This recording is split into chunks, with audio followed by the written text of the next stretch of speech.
കൃഷ്ണ കോൺട്രാക്ടേഴ്സിൻ്റെ പ്രധാന വർക്കിലേക്കാണ്.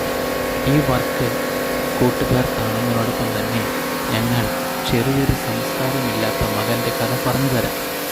കഴിഞ്ഞ കുറച്ച് കാലങ്ങളായി ഇവൻ ഞങ്ങളോട് പറയുന്നത്, ഞങ്ങൾ കോടീശ്വരന്മാരാണ്, എനിക്ക് ലക്ഷങ്ങളുടെ ആസ്തിയുണ്ട്, ഞാൻ മറ്റുള്ളവരെ സഹായിക്കുന്നു, അന്നദാന പ്രവർത്തനങ്ങൾ നടത്തുന്നു, മറ്റുള്ളവരെ എങ്ങനെയൊക്കെ സഹായിക്കാൻ പറ്റുമോ ആ ഉള്ള രീതികളെല്ലാം സഹായിക്കുമെന്നാണ് ഈ സംസ്കാരമില്ലാത്ത പരന്നറി പറഞ്ഞു നടക്കുന്നത്.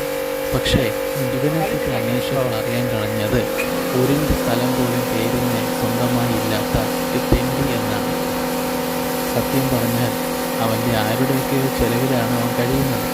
ഈ കാണുന്നതൊക്കെ ഉള്ളൂ.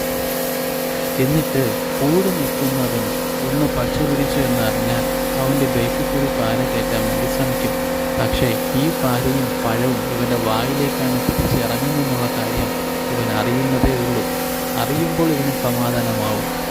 ചിലർ പാര ഇവൻ്റെ വായിക്കകത്ത് കയറ്റിക്കൊടുക്കും, ചിലർ പഴം ഇവൻ്റെ വായിക്കകത്ത് തിരികെ കയറ്റിക്കൊടുക്കും. അത് ഉടനെ തന്നെ സംഭവിക്കുകയും ചെയ്യും കേട്ടോ. കൃഷ്ണ കോൺട്രാക്ടേഴ്സ് ഇതുവരെ വളർന്നു വന്നത് മറ്റുള്ളവരെ ദ്രോഹിക്കാതെ, താഴെയടിക്കാതെ, സ്വന്തം കാര്യം മാത്രം നോക്കുകയാണ്. അതുകൊണ്ടാണ് അവർക്ക് തീർച്ചയായും മക്കളും അതിനനുസരിച്ചുള്ള ഐശ്വര്യം കിട്ടുന്നത്. കൂടുതൽ ഇഷ്ടങ്ങളിൽ ഷെയർ ചെയ്യാൻ നടക്കും.